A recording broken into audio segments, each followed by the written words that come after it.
मिश्रा जी के यहाँ पहला लड़का हुआ तो पत्नी ने कहा, बच्चे को गांव के सरकारी विद्यालय में शिक्षा दिलवाते हैं। मैं सोच रही हूँ कि सरकारी विद्यालय में शिक्षा देकर उसे अच्छा नागरिक बनाऊंगी। मिश्रा जी ने पत्नी से कहा, अच्छा नागरिक बनाकर इसे भूखा मारना है क्या? मैं इसे बड़ा अफसर बनाऊंगा ताकि जिंदगी में कामयाब बने। मिश्रा जी सरकारी बैंक में मैनेजर के पद पर थे। पत्नी धार्मिक थी और इच्छा थी कि बेटा संस्कारी बने, लेकिन मिश्रा जी नहीं माने। दूसरा लड़का हुआ, पत्नी ने जिद की, मिश्रा जी इस बार भी ना माने। तीसरा लड़का हुआ, पत्नी ने फिर जिद की, लेकिन मिश्रा जी एक ही रट लगाते रहे, कहां से खाएगा, कैसे गुजारा करेगा, और इस बार भी नहीं माने। चौथा लड़का हुआ। इस बार पत्नी की जिद के आगे मिश्रा जी हार गए। अंततः उन्होंने उसे सरकारी विद्यालय में शिक्षा दीक्षा दिलवाने के लिए भेज ही दिया। अब धीरे धीरे समय का चक्र घुमा। अब वो दिन आ गया जब बच्चे अपने पैरों पे मजबूती से खड़े हो गए।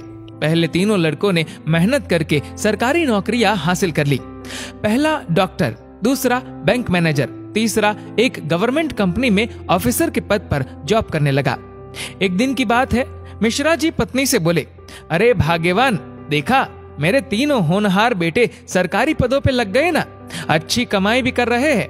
तीनों की जिंदगी तो अब सेट हो गई, कोई चिंता नहीं रहेगी अब इन तीनों को। लेकिन अफसोस, मेरा सबसे छोटा बेटा संस्कारी बनकर पास ही के विद्यालय में नौकरी कर गांव में ही खेती को संभाल रहा है। जितना वह 6 महीने में कमाएगा उतना मेरा एक अफसर बेटा 1 महीने में कमा लेगा। अरे भाग्यवान, तुमने अपनी मर्जी करवाकर बड़ी गलती की। तुम्हें भी आज इस पर पश्चाताप होता होगा, मुझे मालूम है, लेकिन तुम बोलती नहीं हो। पत्नी ने कहा, हम में से कोई एक गलत है और इस बात का दूध पानी का पानी हो जाना चाहिए। चलो अब हम परीक्षा ले लेते हैं चारों की, कौन गलत है कौन सही पता चल जाएगा। दूसरे दिन शाम के वक्त पत्नी बाल बिखरा अपनी साड़ी का पल्लू फाड़कर और चेहरे पर 1-2 नाखून के निशान मारकर आंगन में बैठ गई और पतिदेव को अंदर कमरे में छिपा दिया। बड़ा बेटा आया, पूछा, मम्मी क्या हुआ? जवाब दिया, तुम्हारे पापा ने मारा है। पहला बेटा बोला, बुढ़ा सठिया गया है क्या? कहाँ है, बुलाओ। मम्मी ने कहा, वो घर पर नहीं है, बाहर गए हैं। पहला बेटा बोला, आए तो मुझे बुला लेना, मैं कमरे में हूँ, मेरा खाना निकाल दो, मुझे भूख लगी है। ये कहकर कमरे में चला गया। दूसरा बेटा आया, पूछा तो मम्मी ने वही जवाब दिया। दूसरा बेटा बोला, क्या पगला गए हैं इस बुढ़ापे में? उनसे कहना चुपचाप अपनी बची कुची जिंदगी गुजार ले। आए तो मुझे बुला लेना, और मैं खाना खाकर आया हूँ, सोना है मुझे। अगर आए तो मुझे अभी मत जगाना, सुबह खबर लेता हूँ उनकी। ये कहकर वो भी अपने कमरे में चला गया। तीसरा बेटा आया, वजह पता चलते ही वो तो आग बबूला हो गया। इस बुढ़ापे में अपनी औलादों के हाथ से जूते खाने वाले काम कर रहे हैं। इस बेटे ने तो मर्यादा की सारी हदें पार कर दी। ये कहकर अपने कमरे में चला गया। मिश्रा जी अंदर बैठे बैठे सारी बातें सुन रहे थे। ऐसा लग रहा था कि जैसे उनके पैरों के नीचे से जमीन खिसक गई हो और उनके आंसू नहीं रुक रहे थे। किस तरह इन बच्चों के लिए दिन रात मेहनत करके इन्हें पाला पोसा, बड़ा आदमी बनाया, जिनकी तमाम गलतियों को मैंने नजरअंदाज करके आगे बढ़ाया, और ये ऐसा बर्ताव अब तो बर्दाश्त ही नहीं हो रहा। इतने में चौथा बेटा घर में ओम ओम ओम करते हुए अंदर आया। माँ को इस हाल में देखा तो भागते हुए आया।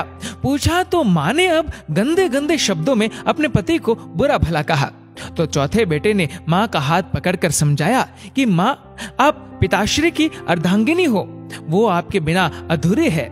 अगर पिताजी ने आपको कुछ कह दिया तो क्या हुआ? मैंने पिताजी को आज तक आपसे बदतमीजी से बात करते हुए नहीं देखा। वो आपसे हमेशा प्रेम से बातें करते हैं। जिन्होंने इतनी सारी खुशियां दी, आज नाराजगी से पेश आए तो क्या हुआ? हो सकता है आज उनको किसी बात को लेकर चिंता रही हो ना हो माँ, आपसे कहीं गलती जरूर हुई होगी। पिताजी आपका कितना ख्याल रखते हैं, याद है ना आपको? 6 साल पहले जब आपका स्वास्थ्य ठीक नहीं था तो पिताजी ने कितने दिनों तक आपकी सेवा की थी। वही भोजन बनाते थे, घर का सारा काम करते थे, कपड़े धोते थे। तब आपने फोन करके मुझे सूचना दी थी कि मैं संसार की सबसे भाग्यशाली औरत हूँ। तुम्हारे पिताजी मेरा बहुत ख्याल रखते हैं। इतना सुनते ही माँ बेटे को गले लगाकर फफक फफक कर रोने लगी। मिश्रा जी आंखों में आंसू लिए सामने खड़े थे।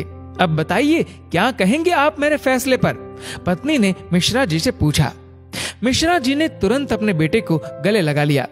मिश्रा जी की धर्म पत्नी ने कहा, यह शिक्षा इंग्लिश मीडियम स्कूलों में नहीं दी जाती। ये शिक्षा तो परिवार के व्यवहार व संस्कारों से मिलती है। अब मिश्रा जी को एहसास हुआ, जिन बच्चों पर लाखों खर्च करके डिग्रियां दिलाई, वे सब तो नकली निकले। जीवन का अंतिम समय कैसे व्यतीत होगा, इसका फैसला आपका धन नहीं, बल्कि आपके द्वारा किए गए व्यवहार और दिए हुए संस्कार तय करेंगे। दोस्तों, इस वीडियो को लेकर आपकी क्या राय है, नीचे कमेंट करके जरूर बताएगा। और अगर आपको वीडियो अच्छा लगा हो तो इस वीडियो को लाइक करेगा, शेयर करेगा ज्यादा से ज्यादा लोगों तक। और ऐसे ही और भी इंस्पिरेशनल वीडियोस के लिए सब्सक्राइब करें हमारे यूट्यूब चैनल को और फेसबुक पर फॉलो करें हमारे पेज को। धन्यवाद।